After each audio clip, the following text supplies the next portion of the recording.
Morning, everybody. Today is Sunday, May 10th, 2020. Happy Mother's Day. Now, a moment ago, I tried to stream live and my connection dropped out. Again, I was having trouble with this last week. I don't know. We'll have to see what's going on. Maybe this format's not working, which is a shame because it's so awesome to look over at the chat and see my boy Easy in there, who had a birthday recently. Happy birthday, Easy. My mom on Mother's Day is in the chat, and Amanda's popped into the chat, and it's nice to see you guys week after week. So it'd be a shame if I had to come up with a different format, but it is what it is. Anyway, moving forward, I just wanted to start off with a quick shout out to my own mom. Got a photo here from Charlottesville, Virginia with my family from a few years ago. My son Hamish isn't in the photo because it's before he was born. But right there, smack dab in the middle, holding her two granddaughters, is my mom, Sandy MacDonald. Happy Mother's Day, Mom. And the photo is also my grandmother, Nanny Ree, who just celebrated her 99th birthday. And there they are again. It's a lovely photo of my mom and my grandmother, Nanny. Happy Mother's Day to you both. I also wanted to mention, in addition, I said it was my buddy Easy's birthday. I think it's Ash's birthday today. Ash Appleby here, the man behind piano here in South Australia. And I think Belle Ching's birthday is today. She's one of my favorites. And then Dan Woods, the champion from STK and Sydney SWAT. I think it's your birthday. Happy birthday to all of you guys. All right, let's just jump into this. We got mothers to get around today. So Connor Johnston, after I started doing this, he's a enthusiast for paintball jerseys as well. He drew me to this site here, this paintball jersey buy sell trade, and man, that's just opened up a whole world of emotions, honestly. Going there and you can see so many huge collections, people selling stuff that's just so valuable and so awesome. So I kind of spend a lot of time on there nowadays, and I did come across this. Now I don't know if you guys recognize that jersey, but it'd be a pretty rare jersey, I believe. I wonder if you know what that is. That is actually a softball jersey, but they're pretty sought after. And I don't know if you've ever heard of the Hammers, but that would be a good one to add to your collection. I think my buddy Krispy Kreme has one of those. So that stood out to me. Also, I spotted somebody selling off some Revo jerseys, and I am a Revo fan. I don't have any Revo jerseys. I did spend a lot of time in Baltimore growing up. And there is a Realtree Revo jersey in that collection that I really want to get. So watch this space. I might need to track that one down. Now, I just have a few things to run through. I'm going to show you a jersey and then we're out. Now here is a really interesting jersey. That is Scotty Martin's jersey, and it's probably obvious why I'm shouting out to Scotty again. But just to point that out, that is a Sydney SWAT jersey, and if you look at it, you can see that it is tattered and torn. And that is because the man, I believe, suffered a dislocated shoulder mid-tournament and had to get rushed to the hospital where they just had to cut his jersey off of him. And so he has that tattered and torn jersey as part of his jersey collection or his trophy collection. The reason I wanted to shout out to Scotty is because he's just finished his 10th episode of Down Under Paintball, which is a bit of a milestone. He mentions in his podcast that most podcasts, like 80-90%, don't actually make it to their 10th episode. So he had that as a goal, and he accomplished that goal, which is really well done. Nice job, Scotty. And he did it with an interview with Danny Cumming, who talks about the cutthroat nature of being a field owner, especially back in the day. I think I said earlier that it was, some people talk about paintball as a game of chess, where it sounds like paintball field ownership is a game of bloody knuckles. It sounds pretty brutal. And it also indicates that this whole isolation challenge that we're all going through now is just another one of these challenges that Danny's going to overcome. Now, I also got a picture from Karl Markowski this morning, and I was quite devastated because I reached out to him, and he's a pretty supportive guy. And I asked if he could share a jersey picture with me so that I just bring up what he's been doing lately. And dutifully he did. And I opened it up on Instagram, and I got so excited, only to then realize it was a disappearing photo, and I missed the opportunity to screen cap it. So, Carl, you're a legend. Thank you. I didn't even have to send him any reminders. He's just like, boom, hooked me up. But I missed it. But his jersey was, I'm guessing, one very similar to the one he's wearing in this photo here. An old school excessive jersey. I'm guessing, I don't even know. 2005, 2006. It's hard for me to know. And so I started trolling Facebook to try to find a replacement, and I came across a couple of these cool old school photos of Carl, and you can see the monkey with a gun headband and everything. Like, oh, such a great era. Next thing you know, I have just lost 30 minutes of my morning watching Heroes for a Day, when I should have been preparing for this, and here I am watching Heroes for a Day, just getting all nostalgic.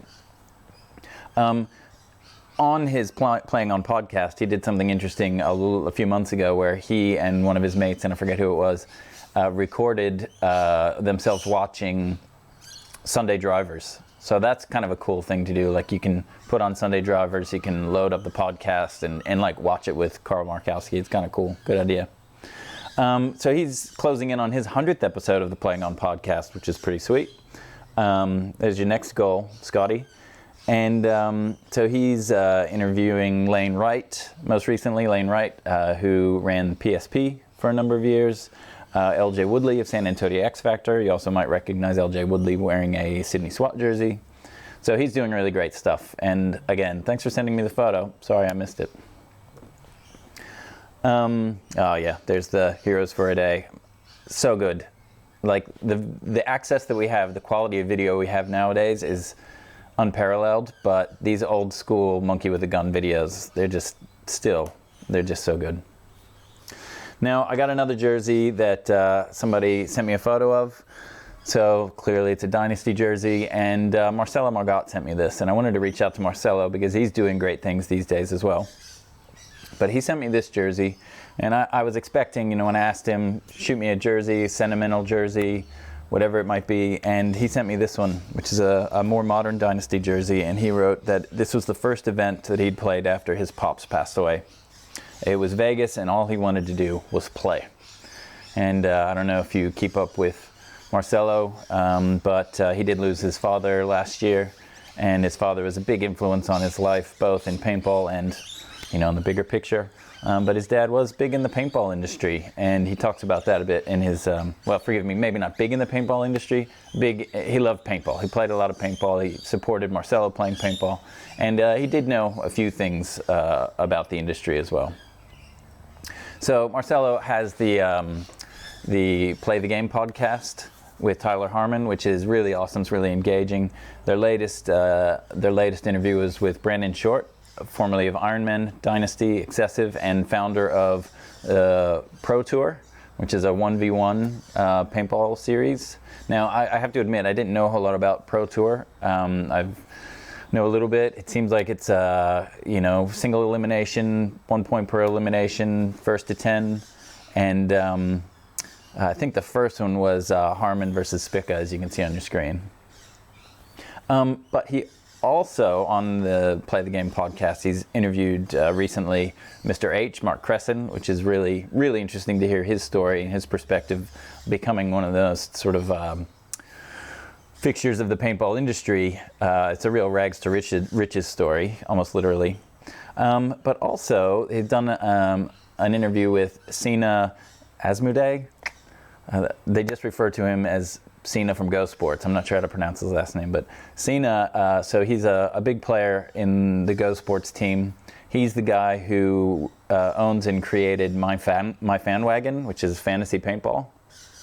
And most recently, I don't think I'm misspeaking here to describe him as the creator of Ultimate Shootout, which is the upcoming 1v1 paintball tournament that's going to be featured on Go Sports. And I think this first one goes live May 30th. This looks really interesting to me. It's not just 1v1. It's I think it's first to 20 points, but there's 3 buzzers on the field. Any buzzer I think is worth 1 point, but 5 seconds before the breakout, there's one that flashes, and that one's worth 3 points. And then there's also a kill streak award. So if you get 3 kills in a row, then you get 3 points for that. So I think it would be like a really interesting dynamic, not just 1v1, but there would be plays where you might need to really attack that flashing buzzer or defend it, sit back and lane at the buzzers to prevent someone from moving up. And apparently there's going to be great coverage, great statistics around this. So I'm pretty psyched about that. Okay, so I think I can just jump to my jersey for this week. Speaking of Marcello, he comes and plays with Crisis here in Australia. And the last Super Sevens, I was supposed to be there as a photographer, hanging out in the pits, just taking pictures. It's a pretty amazing place to be. And I got to the airport to fly out, and I was flying Tiger Air, and they wouldn't let me on the plane because I did have a paintball marker on me. My fault. I probably should have read the fine print, but you can't fly Tiger Air with a paintball marker, so I was not able to get to Super Sevens. So I was gutted. I was dark for weeks, but I still kept up. I was watching the stream at home, and I saw in one of Marcello's posts he was selling a few jerseys, one of which was a Golden State Kings jersey, to which I posted, "Is this in Sydney right now?" And sure enough, it was. And then I kind of lost all restraint and threw myself at it. And Dwayne Nichols of PBHQ saw that I was chatting to Marcello about it, and Dwayne reached out to say, "Hey, I'll be your broker. If you're not here, I'll help you out if you want to collect this from Marcello." And yeah, sure enough, we worked out a deal, and Marcello hooked me up with his Golden State Kings jersey from, I don't know, maybe 2019, that's a guess. So if you don't know the Golden State Kings, it's a kind of an interesting story. So it was, a lot of people just say it was essentially dynasty, but who else did we have on that team? I know we had Archie Montemayor was on the team, we had Randy Stanzak. I mean, it was such a heavy-hitting team, and they were playing in the NXL Europe. And I think they won, in 2019, they won the Amsterdam Open, so they were champions. I mean, they were just kind of really steamrolling teams. Obviously, you've got the Russian Legion, you've got Impact that were, contenders as well. And I don't know the story. I don't pretend to be terribly well-versed in all this paintball stuff, but I believe that maybe around 2019 at some point they made an announcement that full U.S. teams were not going to be eligible to compete in NXL Europe anymore. And there was going to be some sort of limitation on U.S. pros altogether, which pretty much brought this team to an end, from what I understand. And my first thought about all of that was like, wow, these things are going to be sought after. So when one popped up, especially Marcello's, I was like, okay, I'm going to get that. So that's my Marcello Margott Golden State Kings jersey, which, that's one of my prized jerseys for sure.